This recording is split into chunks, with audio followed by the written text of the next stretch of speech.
Assalamu alaikum, everyone. This is your teacher, Emily Clymer, and I hope you guys are doing well. In today's short video, I'm going to be introducing you to Perusall and how to complete your first Perusall homework assignment. So you'll see here, I'm in one of the reading courses. Either you're in my Section 1 or Section 2 course. If you jump to assignments, you will see the upcoming assignments for this week. So we're going to focus today on Perusall. So if we click on this homework, we'll see that you'll have starting from Sunday, January 31st until Saturday, February 6th, which is almost a full 7 days to complete the homework. And the total point value is going to be 3 points. And you're going to be submitting this through what we call an external tool. Now, the tool of Perusall is part of our course, and I'll be showing you what that looks like in just a moment. But just like you've learned in your other assignments, this page here gives you the instructions for the assignment. It introduces you to the name of the assignment, and the purpose of Perusall throughout the course of the semester is to get you to read actively. This means it's going to require you to ask questions, to respond to what you know, to identify what you agree with, what you've already known, or even what you would disagree with, and also to identify what you don't know. For this homework assignment, there's a few steps. Again, because it's a new process, I wanted to walk you through it. The first step, 0, is actually to click on the link below to take you to Perusall. And that link is here. Now, should you use this window once, this load tab will go away. If you don't see it, you just need to refresh the page, as I've done here, and the load box appears again. So first, you'll need to actually open the Perusall to start completing the assignments. Then you're going to read the news article. And don't worry, guys, I'm going to show you Perusall in just a moment. After you read the article, I'm giving you the advice to reread the news article, and you're going to make at least 6 comments or notes on the text. There's a list of comment types at the bottom here to help you know the kind of comments that I expect you to make. The first type is previewing. You'll need to look at the title of the article before you begin reading, and you'll make a guess about what you think the article will be about.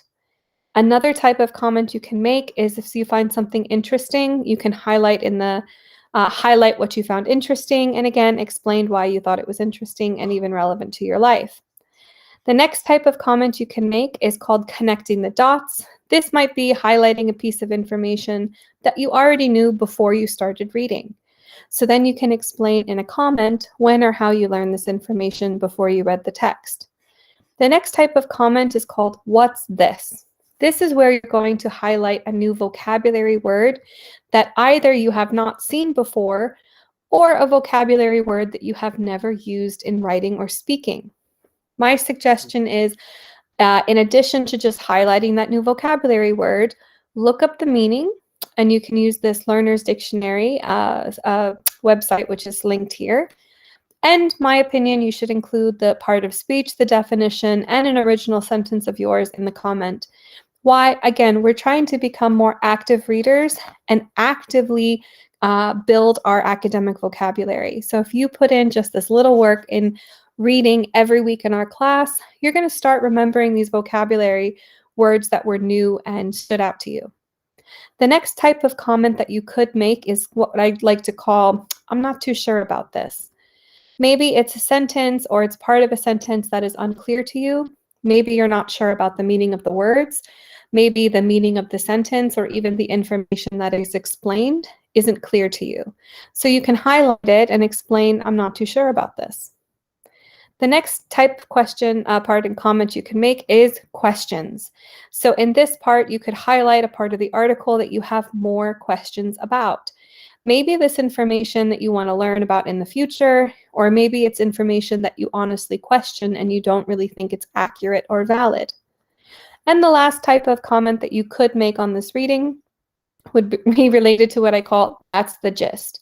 In this comment, you would write 1 or 2 sentences in your own words about what you think the main idea or the central idea or message for the article is. Remember, guys, this should be written in your own words. not just copy and pasted from the title. So I've just reviewed here the types of comments that you could make on a Perusall assignment. Now let's open up Perusall.